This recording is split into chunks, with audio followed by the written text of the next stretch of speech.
CTBK gives executives and owners of mid-market businesses unparalleled confidence and clarity so you can focus on strategic objectives and organizational success.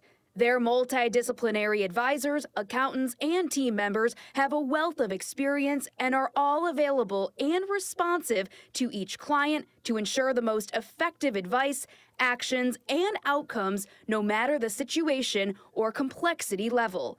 That experience base and one-team approach, combined with integrated and efficient way of operating, enable them to be truly proactive partners, doing the best thing for their client every time. Visit ctbk.com or call 716-630-2400 to learn how CTBK can work for you. I'm Bucky Gleason, and you're listening to Tim Graham and Friends.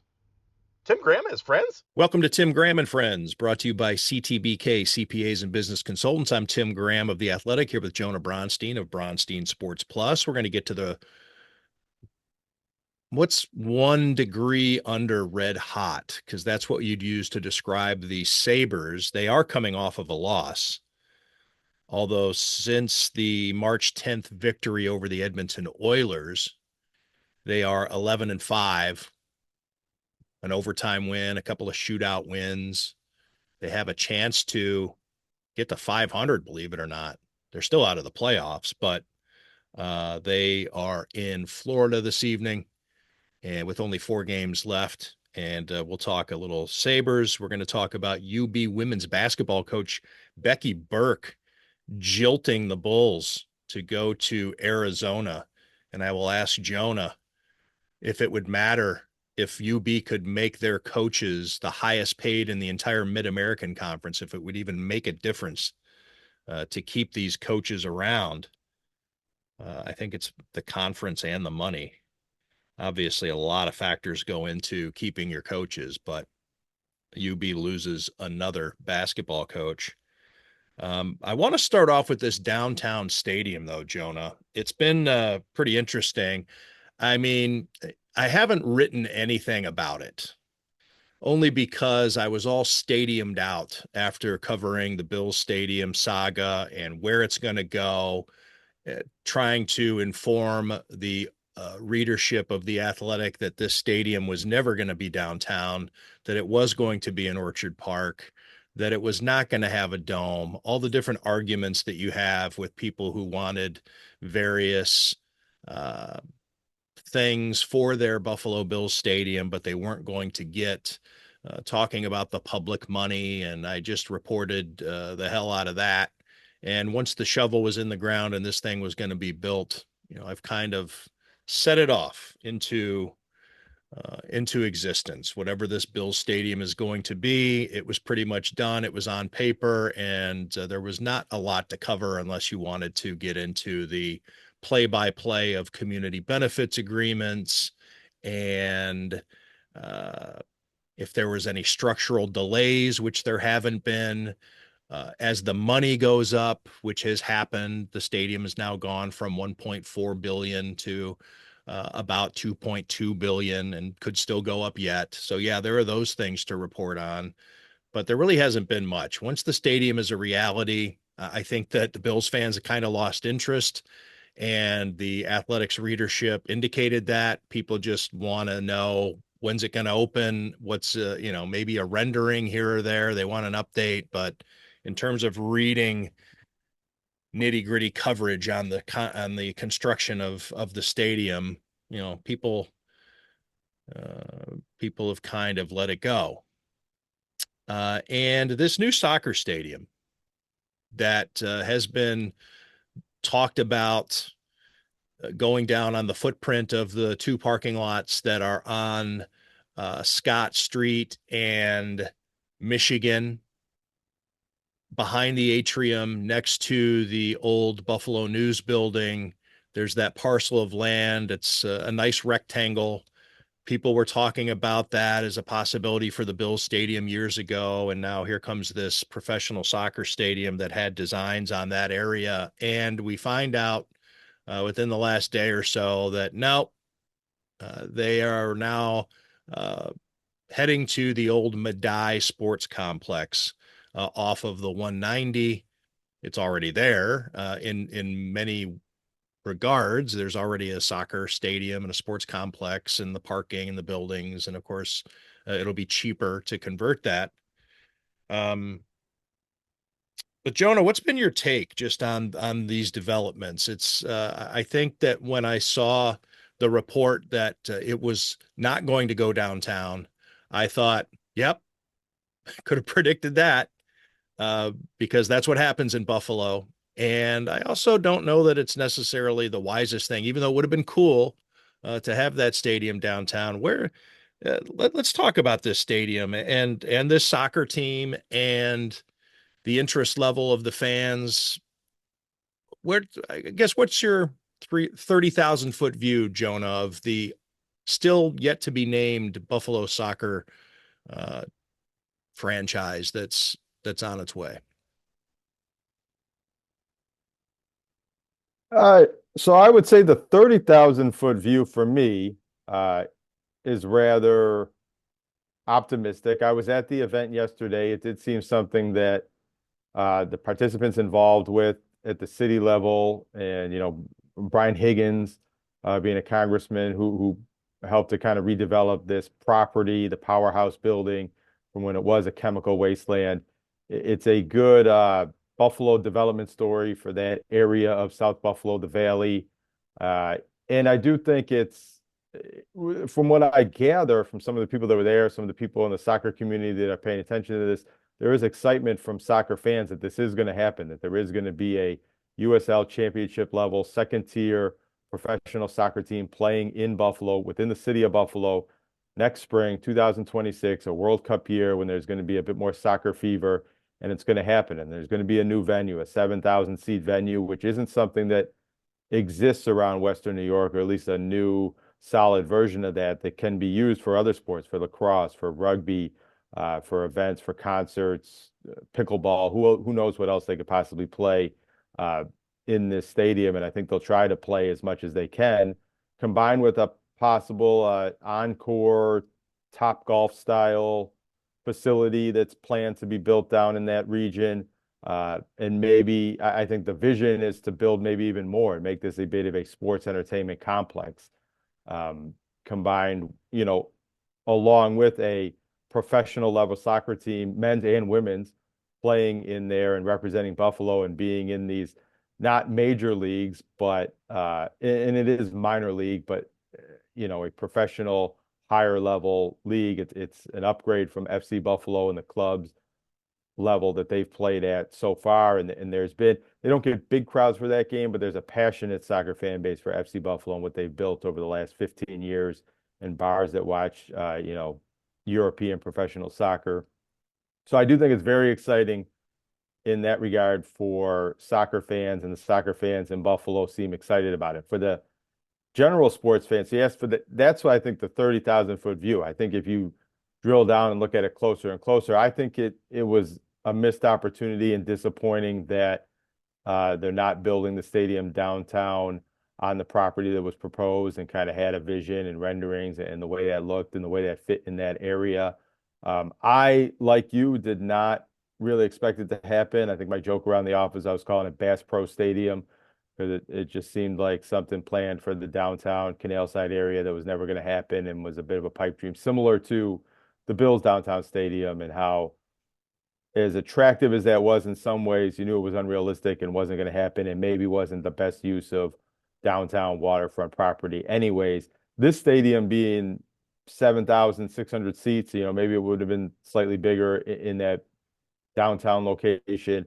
But even still, at 10,000 seats with the parking needed for that is much, much smaller than a 60, 70,000 seat football stadium and everything else they're doing with a new NFL stadium. And there's already parking infrastructure in place down there for the KeyBank Center, for the Harbor Center, and things like that. I thought this venue would have fit really nicely with that as an outdoor, maybe even convertible to an indoor in some ways. Then you have your 7,000 to 8,000 seat arena that West New York doesn't have and can use for certain events. So I thought it fit very well and would have been an exciting downtown property. And I guess, it's a $10 million project where they're building it right now. They were asking for $20 million in public funding from the state in order to do it downtown. That's a lot more. That makes it from 10 to $30 million. And this, second division professional soccer league probably isn't going to make tons and tons of revenue to make that $20 million back. They're not going to sell personal seat licenses in the same way the Bills do to make their money back for building a stadium. Then again, $20 million compared to the hundreds of millions, billions of dollars of public money that's going into the football stadium, you'd think there would be some way to merge those deals or make something happen in a way that, the state can find 20 million if they found $1 billion for the football stadium in Orchard Park. And even though it's not the same thing and one of the same events and the Bills won't be playing downtown, it does serve a little bit that Buffalo sports fan that really wanted the football stadium downtown and all of the sporting venues downtown in a stadium district. You get some of that with a new facility combined with, the baseball stadium right down the road. I think it would be something that the Buffalo sports fans and the Buffalo sports community and Buffalo in general would have really enjoyed and really appreciated. I think that the Buffalo sports fan overestimates its economic power, that it is an economic engine. The belief that a Bills stadium downtown was going to be a catalyst to revitalize downtown with its maximum of 10 events, including a couple of preseason games.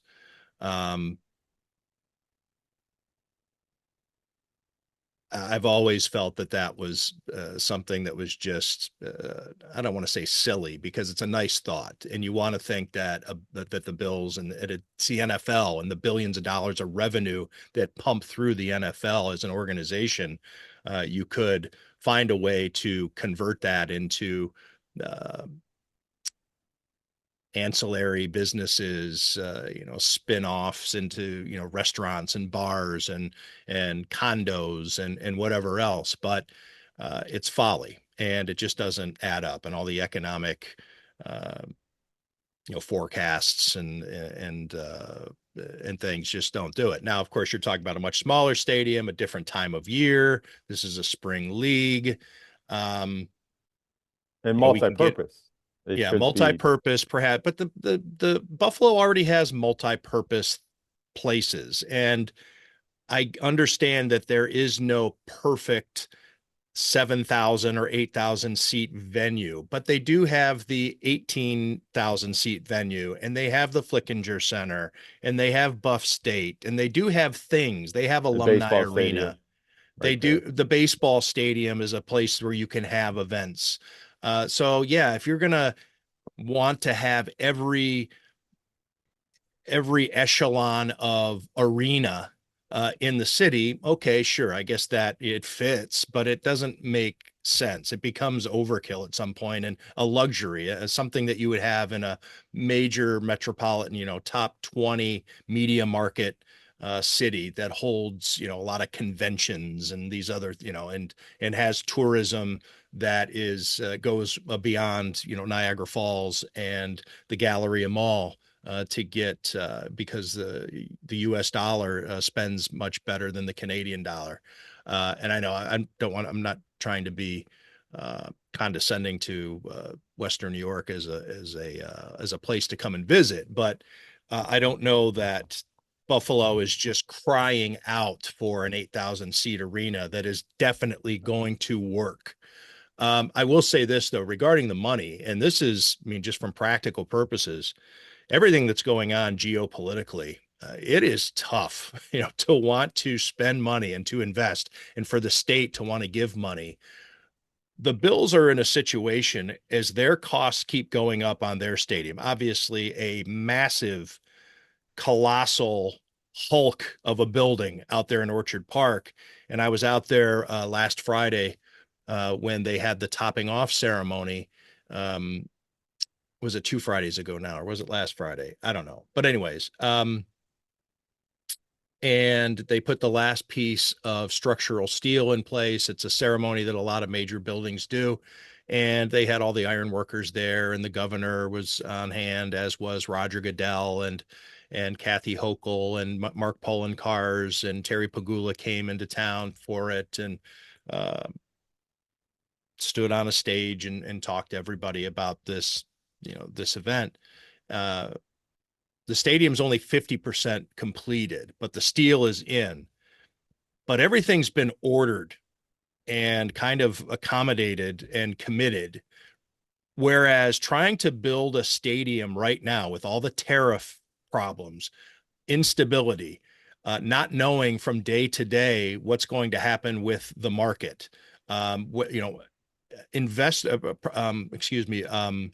developers have cold feet in this market right now of wanting to build anything. Douglas Jamal is holding firm on all his, or I should say, not holding firm is not the right saying. I think standing pat. He's like not doing anything. He is waiting for certain rates to fall on materials, and everybody's at a standstill because of the climate, the economic climate, the geopolitical climate.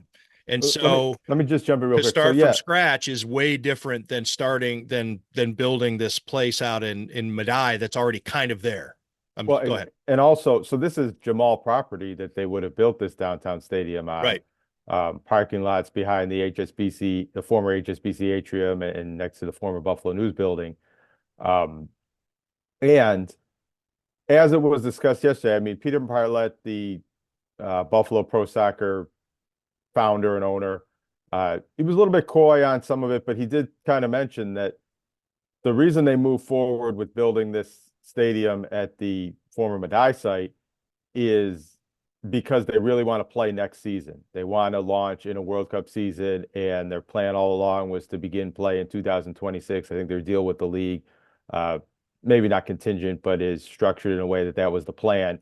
And even if they were able to get the money to build downtown someday, somehow, they believed or came to the conclusion that it could not happen quick enough to get the stadium built downtown for the 2026 season. And they didn't want to run the risk of waiting and either not having the team and missing this launch in 2026. So they're building this stadium in part because of the timing. And as you mentioned, Jamal might be involved with that too, waiting, the timing not being right for downtown development, but they're on a timeline where they need to build the stadium this year. That's why I say it's a missed opportunity. If you go back, if this negotiation started a few years before, you have different economic conditions.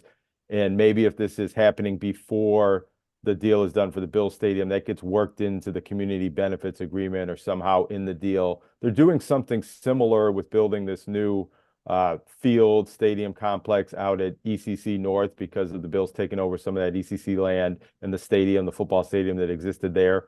So I think it's just, a missed timing. It didn't align properly, but it could have, and it could have been something really cool and neat and benefited the sporting community and downtown development community and the city as a whole if it worked out somewhat differently. Yeah, well, here's where I state for the record yet again, because people have a tendency to forget that just because I was reporting that the stadium was not going to go downtown and it was not going to have a roof on it, that I was against it. That's not the case. I think that the Bills Stadium should have been downtown with a roof on it, with hotels and convention centers next to it, and should have been paid 100% by the Bills and the NFL. So that's what I think should happen. Now, that's just not what does happen. And, Buffalo has a reputation for not getting deals done for a reason. It's because deals get talked about all the time and then never cross the finish line. And this is just another example of that.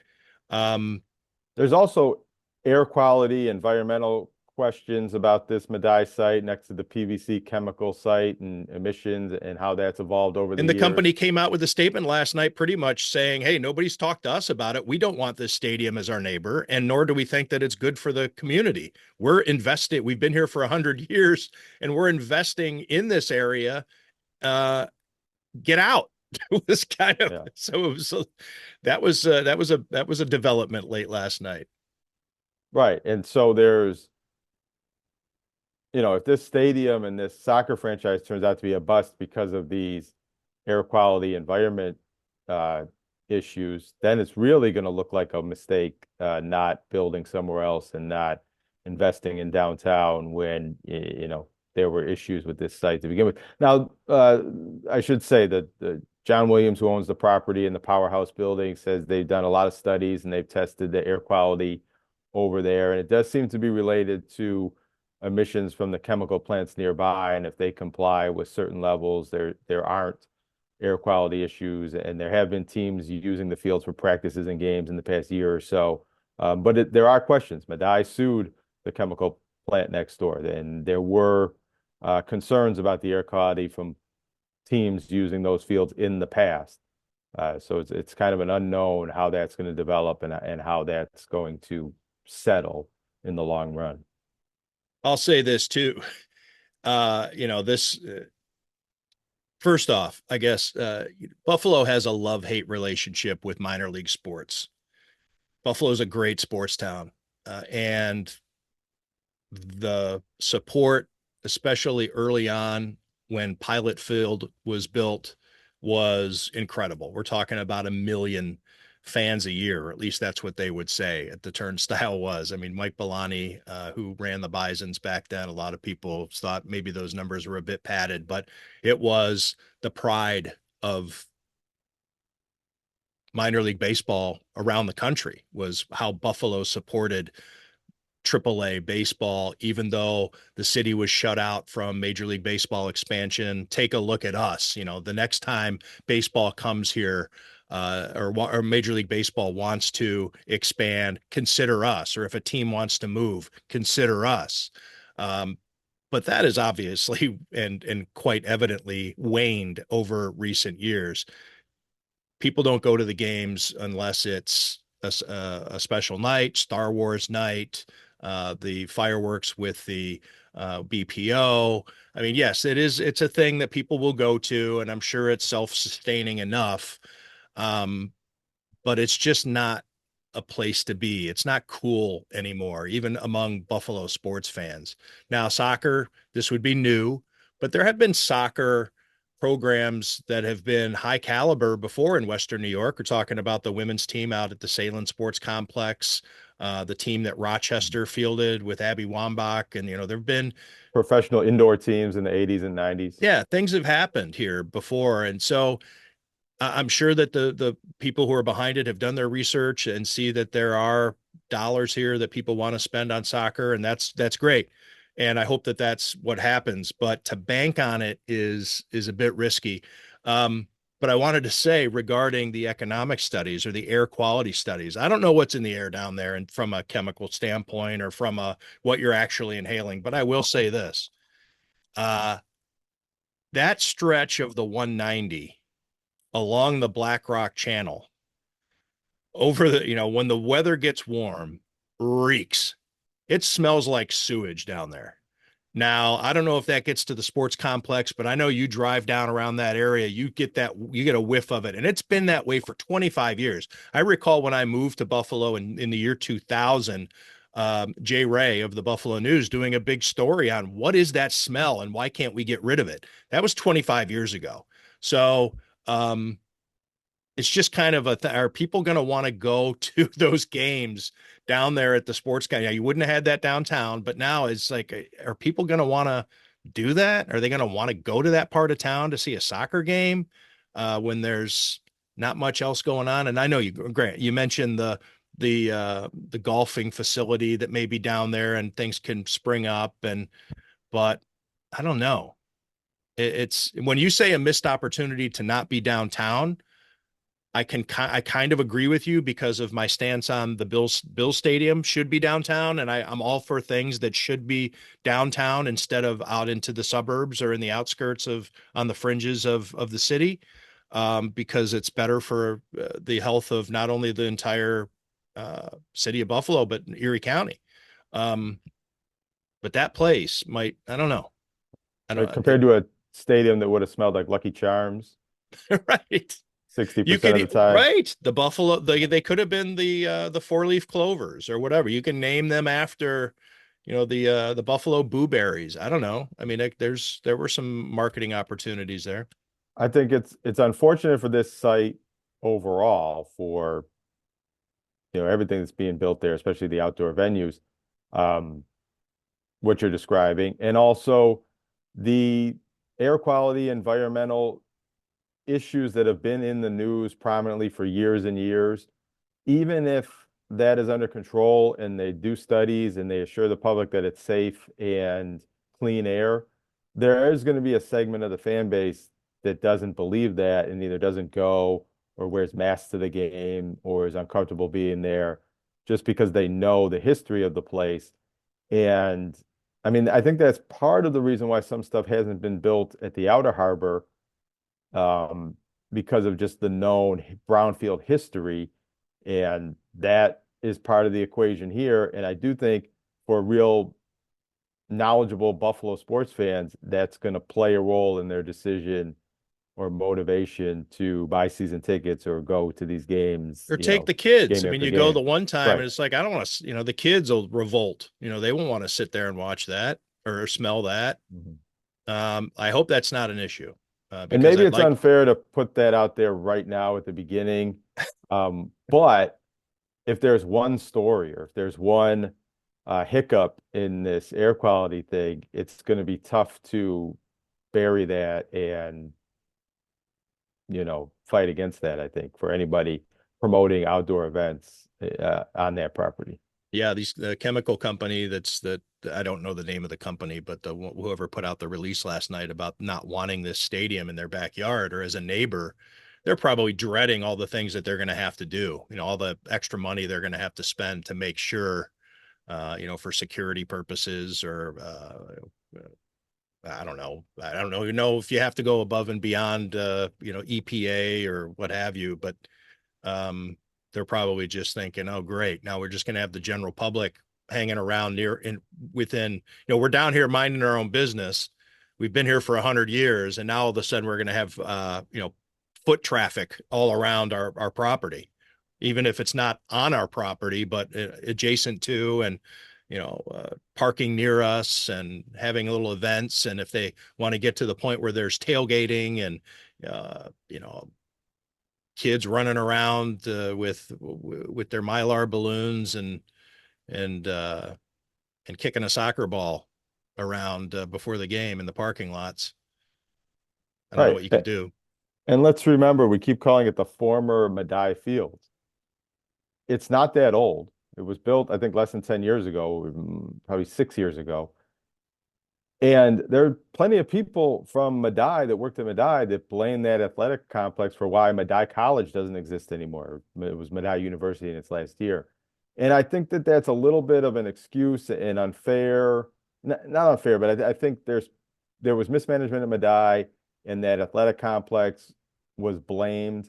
And the issue with the air quality was blamed in the lawsuit. And there was a little bit of scapegoating to try to make some excuses for why the field wasn't working financially for Madai and why the college was having other issues. But it was a factor, and it hurt Madai, and ultimately at a time when Madai couldn't afford it anymore and all of a sudden closed.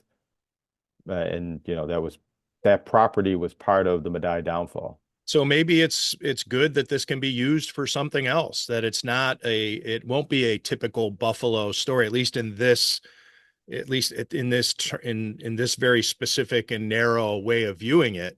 Yes, it would have been better if there was a downtown NFL stadium. That would be better if there was a soccer stadium for a successful team. But this is something that would otherwise be sitting there to rot. And if you can turn this into a usable sports facility as it was intended by Madai, and it didn't work out for Madai, but if it can be used as intended and save the owners of this professional soccer team money because it doesn't have to sink as much into a new facility, it can bring this one back to life, then I think that could be a success story. Yeah, well, and next door to the Powerhouse, which is a beautiful building, hosts a lot of events.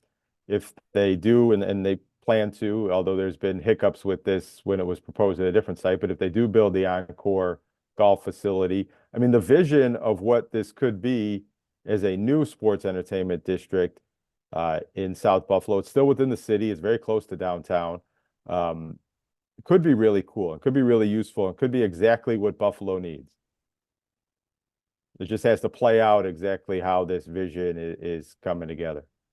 Sean Ryan was at the event, state legislator who's running for Buffalo mayor, and he kind of emphasized the creativity and the vision, but also the willingness to accept risk. And he was talking about how when they first took over the property, when Brian Higgins was involved in cleaning it up and John Williams bought it and built the powerhouse, and how they took a risk and the risk is paid off so far.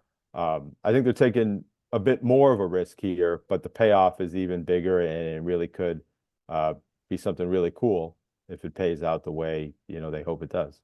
I hope it does. I think it's great that there's a soccer team that wants to be in Buffalo, and no more passionate fans out there than soccer. I think that soccer, even more so than NFL fans or college football fans. It's just, I'm talking worldwide. It is something else. And I think it's good, I guess, now kind of talking myself through it here. And I felt this way yesterday. I was skeptical that it was going to happen anywhere. I thought they weren't going to get the money for the downtown site and then maybe conclude that that was the only viable option, and without the public funding and the project would wither away like, a lot of canal side downtown development has over the years. And the fact that it is happening in kind of the Plan B site, and they're going forward with it, and combined with the Top Golf style Encore thing that was another proposed for canal side project that fell through. The fact that these two things are happening here, it is a good thing that this kind of secondary entertainment district is being created to house these facilities that couldn't be built downtown, but maybe should have been built downtown. Yeah, and I wonder too, Madai not having the leverage within the community to say, or to even have people notice. I think that complex, when it came up and once it was constructed, I know that this was the case for me. Driving down the 190, and all of a sudden at some point I realized that there are these stanchions with these bright lights, and there's this athletic complex right there. And I was like, what is that? Where'd that come from? And I know that I'm sure it was reported on, and probably, the Buffalo News doing what the Buffalo News does in such a great job, reporting on those things that don't make it into 247. That's what what makes the Buffalo News such a great community asset, or has in the past, way more than now, but still does serve this purpose, is reporting on the little things that don't fit into the 30 minutes of, the broadcast. And you get caught up on the things that are happening, but maybe even a Buffalo Business First, on little things that are happening in terms of development around the town, with usages of real estate and businesses investing here and there. And the fact that it's a soccer, people don't go watch Madai sports unless you are a parent or a friend, or you attend Madai, right?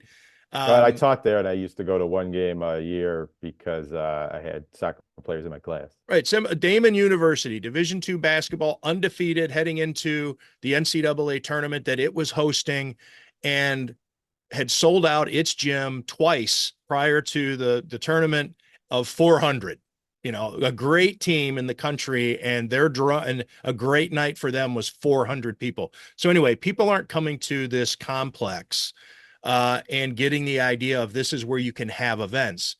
If this soccer team can come in and be successful and revitalize this little pocket, then you do, like you say, have the other events, and maybe this turns into I hope that, all the different air quality and, ground studies and all that stuff, work out, and everything's smooth, and you can put it there and everybody feels good going down to that part of the town, because they're really, other than a few, little, the breweries that are down there, there's really no or if you work for Rich Products, no reason to really even be in that part of the city much. Along the river, it's good. It's anyways. It also could turn into, and this new facility out of ECC will compete in this regard, but it could turn into a really cool venue to host the sectional championship games in many different sports: soccer, lacrosse, rugby, possibly even football, and youth tournaments and things like that, in a variety of different sports. The multi-use factor really compounds, I think, the value and the potential for a facility like this. That's why I liked it even better downtown for that reason, but it still could be a really good thing for that area and the city as a whole existing where it does, not that far Right. from downtown. If It's that not was like it's just in Orchard Park. A Madai entity, it was not ever going to be a catalyst for much else. As a place for sports fans to gather to watch a soccer team, if the soccer team is successful, then I think there could be ripple effects in that area that Madai was never going to provide. So I think the more we talk about it, I think that yes, it would have been nice downtown, but as I said from the very beginning of the podcast, I didn't think it was going to work. I didn't think it was worth it. And yes, it would have been nice if it could all work out. But where it is now, it just seems to me to be good for the city, much better for the city. And I hope that the team is successful. But there's just as much chance, I think, that if it were downtown, I don't think that the location of the stadium would have been the thing to determine whether or not this team is going to work, right? I mean, it's going to be the passionate soccer fans are going to drive this, whether regardless of where the stadium was going to be built. Yes, maybe a small percentage. I don't know. I mean, I don't have the math in front of me, but I'm just talking common sense. Would it really have mattered? Or you say, you know what? And I we think did at the talk about the beginning, thing, it would the have air quality generated, and the smell and whatever, but is there going to be the fan that's going to say, if that stadium was downtown, I was going to go to the game, but not now. I think so. I think at the beginning, the new stadium, a new, brand new facility in Right. I get it. downtown Yep. You're Buffalo right. would have driven the same kind of buzz that existed when the Bisons opened their new stadium, I agree Pilot with that. Field, in I agree. 1988. I don't know how long it would have lasted year to year after that, but there would have been and you're talking this, and maybe there's concerts or Taste of Country or things like that. There would have been a lot of excitement for going downtown to the new outdoor venue for soccer games and a variety of different events. I think that wears off though, because Taste of Country is already downtown. The Yeah. Wing Festival is already downtown. It's at the baseball park, or it's, you can have it out on the, they'll close down Southwestern and put it in the KeyBank Plaza. I mean, there's all kinds of things that happen downtown already. Anyway, I'm a skeptic on that. But anyway, now I'm just prattling on. Passionate fans with the Buffalo Bandits. They're about to play their regular season home finale tonight at KeyBank Center. I just wanted to touch on it as a point before we talk about the Sabres and UB women's basketball. I just had the idea of passionate fans because if you don't follow lacrosse, you probably couldn't name, you can't name any players on the Bandits roster, but that doesn't mean that place doesn't get packed and sometimes sell out and people come to the games. So if you're listening to this and say, well, I would never go to a soccer game anyway, I just don't like soccer, that doesn't mean there aren't people here in Western New York that will support a niche sport or a finger quotes minor league sport in this town.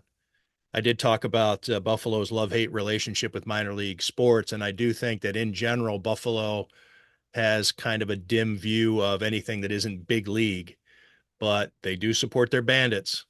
And I could see a similar connection with the soccer team. But anyway, Jonah, you've been covering the Bandits. I know you're going to the game tonight. Where do things stand with them right now? Well, the Bandits are in first place, and if they win tonight, they will lock up the #1 seed, the two-time defending champion Bandits going for a three-peat. So their next win in one of these two final regular season games will probably get them #1 seed and home field advantage to the playoffs. They've already clinched having the first round playoff game at home.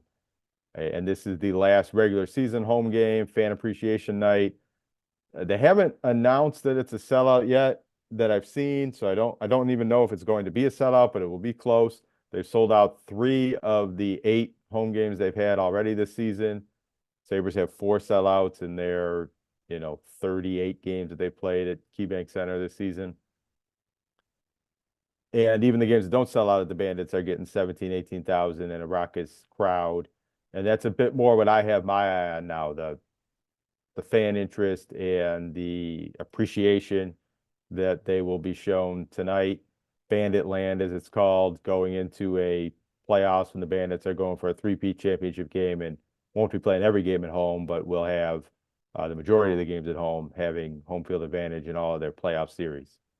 Yeah, they've remained the class of KeyBank Center. No matter how hot the Sabres can be towards the end of the season, the Bandits still rule that roost and drawing better than the Sabres. Only 2 home games left. Toronto, so we're going to have a lot of Maple Leafs fans in attendance. That'll pad the turnstiles there a little bit, and then ending with the Philadelphia Flyers in the finale for 2025. It'll be interesting to see what happens on Tuesday with everything that is happening at the border, whether or not those Maple Leafs fans want to deal with whatever hassles may come their way, and whether it's true or not. There's enough stories floating around about your phones being searched and given a little extra scrub down of your vehicle crossing the border if you're not a U.S. citizen. The Investigative Post has been writing stories about people being held in the detention center or the holding cells. I don't even know what they call them there at the border. And so I don't know. I think that gets in people's heads. I do know that there is a group from a bar that I'm familiar with in St. Catharines that has canceled its charter bus group that was going to come over the border because all it takes is one person on the bus. I mean, the bar's not going to vet everybody who gets on there. It always takes one fan to need to get pulled off to the side and could ruin your whole trip, delay you and get you extra attention from the border crossing over, or maybe we're hearing all the horror stories. We're seeing it. It's on the news on a nightly basis.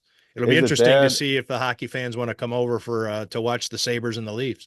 Right. Well, that's, is it a bad thing that the Buffalo sports fan on my shoulder, the devil on my shoulder, is saying good, that it'd be, the Sabres might have a favorable crowd in the second to last home game, and they need wins to get that 500 record, and they're going to need to win 3 of the last 4, and that would be an important win for them to get in the second to last game to get to 82 points, the heroic run to 82 points. Yeah, it depends on when you bought your tickets, probably. I mean, if you're pot committed as a Leafs fan, or if you're coming down from St. Catharines, you've been looking forward to this game because the Leafs are good. And if you're a Leafs fan and you want to go see your Leafs, and this is your only opportunity to do it because you can't afford games at the Air Canada Center, and you sure as shit can't afford games for the playoffs at Air Canada Center, that you want to come and see the Leafs against a pretty good Sabres team, or a team that, I don't want to say pretty good. Right now, they're very good. The Sabres, the way they're playing. But this isn't a throwaway game anymore. It should be competitive, and Tage Thompson is having a hell of a flourish here as he hits as we head into mid-April. Lindy Ruff going for his 900th win. He'll probably get that this weekend, maybe get that this weekend before Tuesday night, but that could also be a good scene if he gets it on Tuesday night at home. He's been downplaying it. He doesn't really care about it. And I think too, I mean, it's not really mentioned in some of the coverage that I've seen about 900. Yeah, 900's a nice number, but I think he's upset that he doesn't want 900 wins or the 600 Sabres wins because he doesn't have a Stanley Cup. He is the winningest coach to have not won a Stanley Cup. And the more wins he gets, the more milestones he gets. There's that big yeah, but, or should be a yeah, but. Nobody wants to, well, I don't want to say nobody, but some folks here who cover the team have made it a point not to mention that when talking about how Lindy's going for 900. It's a milestone, but also the guy without the cup, and I think he knows that, and that's why he is pushing back on a lot of the questions that come about, hey, Lindy, how about that milestone? And he's thinking, F that milestone. I need a Stanley Cup. I need one. I need to win. I don't want to be I don't want to be what Phil Mickelson used to be, or, I mean, who are some of the great examples of the greatest who have never won one? Dan Marino or Josh Allen, Jim Kelly, whatever. Marv Levy. Yeah. Who are some of the greatest who have never done Dan it? Marino, Charles Barkley. Charles Barkley, right? That's a big one in basketball. Ernie Banks for baseball. There's got to be a college basketball one, right? There are. I can't think of it off the top of my head. There's a lot that, they didn't get it for a while. Roy Williams, and then he did get one. I'm trying to think, who's the current. I mean, John Beeline, I think, has never won the whole thing. Been to the national Right. championship game, been in the Final Four. Um, I don't know. That's maybe I should know that, but I don't know who's kind of top of that list right now of the Susan Lucci of college basketball coaches, because a lot of them have won. Nate Oates, he hasn't won it all yet, and he's gotten to the Final Four once and had some success. Becky Burke hasn't won a national championship yet. I'm For waiting that for matter. Daisy Graham to settle down. She's getting worked up because somebody's home. And I don't know what's going on upstairs, but she's about ready to flip out. Tim, did you apply to be the new women's basketball coach at UB? I didn't. I didn't either. I didn't either. You mentioned Nate Oates, and that was the great pivot that we could have made, going from the all-time greatest to the UB athletic department not being able to maintain its coaches. But I was waiting for Daisy to either hit peak freak out or settle down. Yeah, I mean, what are your thoughts on that? I asked the question at the beginning of the podcast because I'm not as familiar as I used to be with Mid-American Conference coaching salaries, but can you be competitive at all? I know that the state has a reluctance for paying coaches in the SUNY system, but is there a world where UB could retain these coaches that they get? And I'm not saying Bobby Hurley; he was never going to stay. This was a stepping stone for Bobby Hurley, but maybe Nate Oates, maybe a Becky Burke, somebody. I mean, she was no rising superstar. She earned what she got through her work at UB. She became who she was, I think, as UB's basketball coach. So for her to get the job with Arizona and whatever conference Arizona's in these days, but Big 12. can UB keep its own when they get successful? No, generally, no. I mean, if your question earlier was, can you be, if they were to pay these coaches the highest salaries in the MAC, compete with the salaries that they're getting from, power conference jobs? And the answer is no. I mean, I don't know exactly what Becky Burke's making at Arizona, but from what I understand, it's about double in pay. And, women's basketball salaries aren't quite the same as men's basketball and football. Nate Oates, they did give him a contract extension that had him as the highest paid coach in the MAC. I don't know if he ever really coached under that salary that was in place for the following year, and he didn't stay. And even that, I think that was $900,000, and his first deal at Alabama was 1.5 million or something.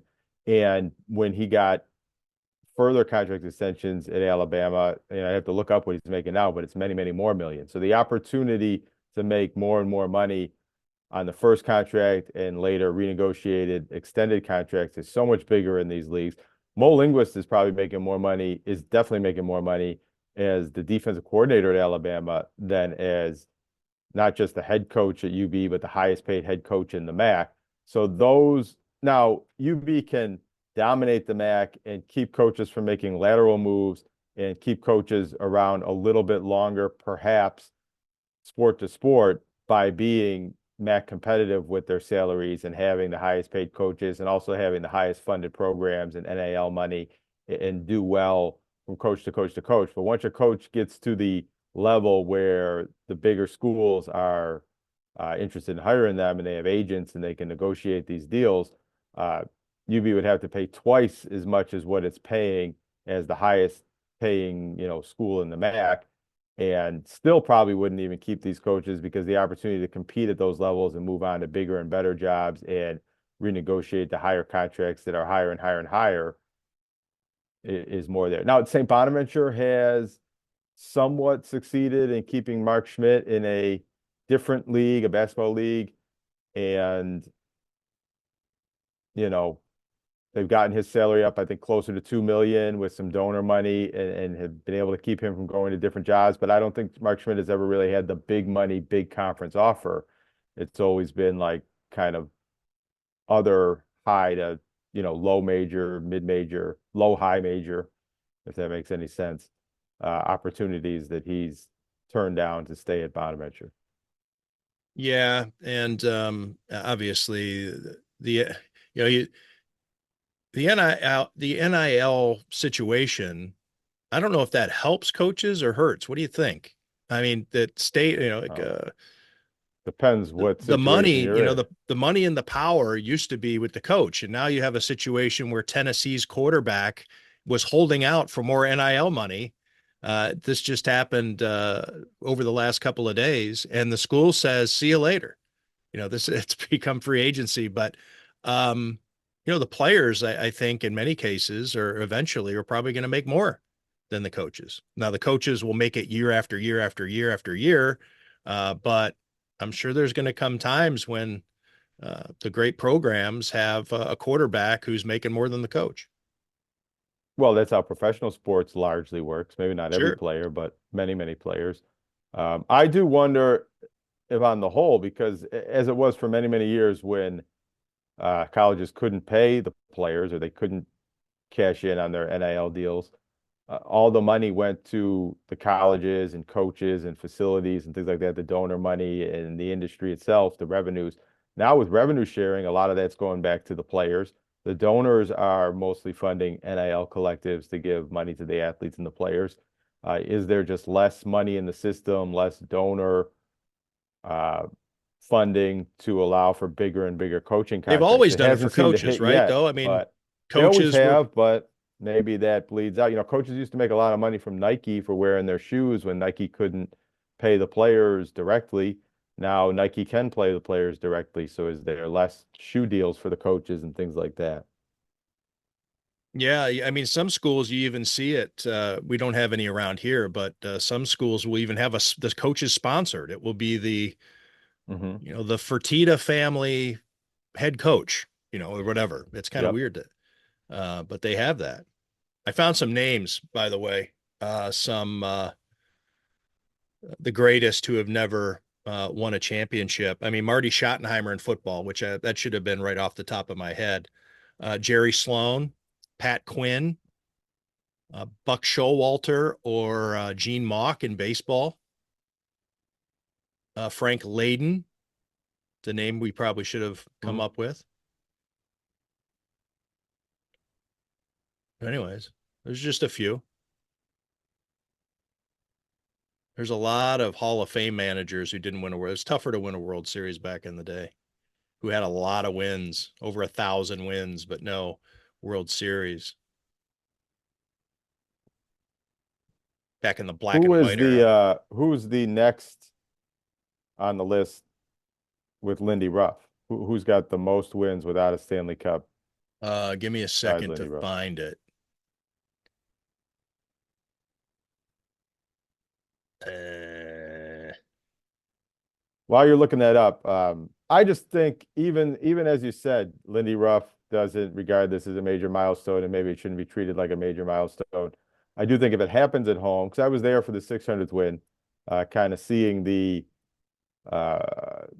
ovation from the crowd while the 3 stars are being introduced and Lindy acknowledging the crowd. That was cool for 600. I think it'll be kind of cool for 900. And I don't know, maybe I'm being too sentimental here, but it'll be neat if in 3, 4, 5, 6 years we see win number 1,000. Alain Vigneault, who is now retired, he has 0, along with 722 wins. So he's going to probably stay there. He hasn't coached for 2 or 3 years. And Pat Quinn, the aforementioned.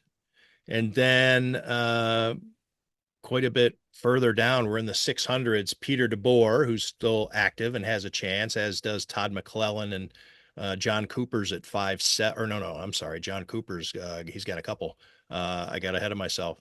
Bruce Boudreau, Brian Murray, Jacques Martin. I mean, those dudes. But I think that Dave Tippett is another one. Ron Wilson. Do you think if the Sabres had won the Stanley Cup in 1999, that Lindy Ruff would still be carrying that cachet as a Stanley Cup winning head coach, or would that have worn out by now, saying, "Oh, that was 26 years ago"? Oh, that's a good question. I think that he would probably still not be coaching because he'd have a Stanley Cup. I think that the chase would not be in his blood nearly as much, and he probably, let's say everything else happens the same.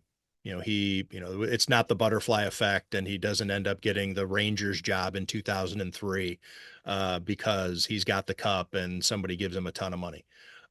Let's say that he gets the Stars job and gets fired, and then he might just say, like, you know what, I'm done.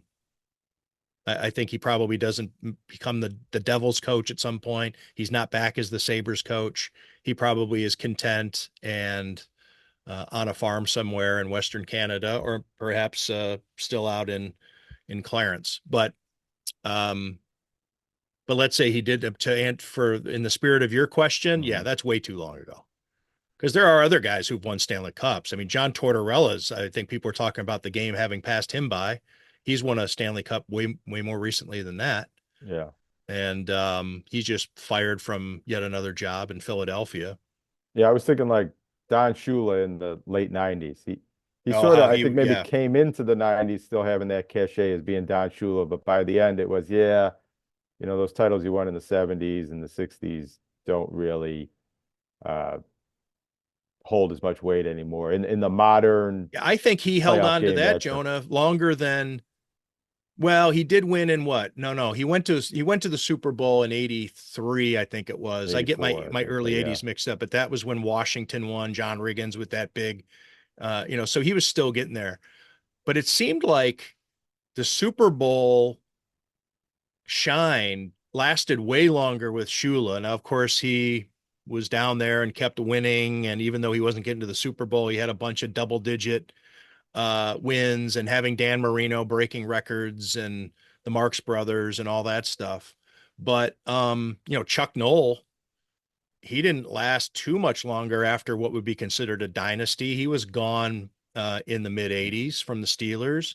Tom Landry. That was the next name I was going to mention. I mean, as soon as Jerry Jones came in, I mean, that was that.